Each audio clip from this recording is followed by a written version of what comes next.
Emut kula menika kenging menapa lepat kula menapa Raden. Ora tata kowe maling ngaguna sing nyolong gaman-gaman iki aku ngerti iki dudu pusakamu kabeh. Nggih, lepat kula menika menapa luputmu kok gendong kok kempit kok indit. Cetha kowe maling tur kowe sing mateni putuku Janaka iki ya kowe. Sawise putuku Janaka kok pateni gamane kok colong gamane kok gawa ya apa ora? Saestu kula mboten mejahi dhateng ing wayah Harjuna. Ning nyatane gamane kok iso kok gawa. Mokal yen Janaka ora kok pateni terus gamane kok gawa. Wah biangsat lek tugel ndiasmu. Mangke rumiyin. Paduka ngendika kados mekaten menika kados pundi nalaripun lah kok kula kadakwa mejahi Harjuna.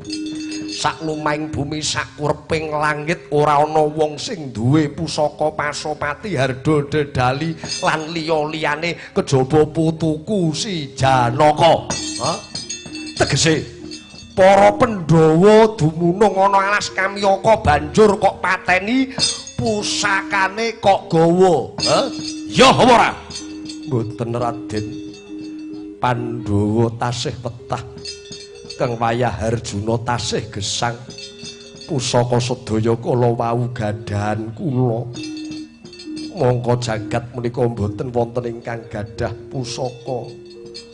Menika namung kejawi kula saestu menika. Lho lah iya. Gaman-gaman ampuh ki ora ana sing duwe mung kejaba putuku si Harjuna ya Janaka. Ning nyatane dina iki kok gawa.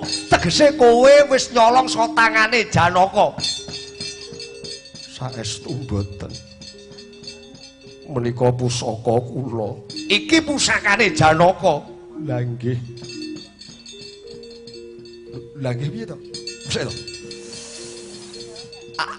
Aku iki sih bingung aku iki. Putuku Janaka kok pateni? Mboten. Harjuna tasih gesang. Isih urip? Inggih. Iki pusakane sapa? Pusaka kula. Janaka sik to. Janaka isih urip. Mongko iki pusakamu. Ana Pasopati Harda Dedali. Iki nggone putuku Janaka. Mongko iki nggonmu.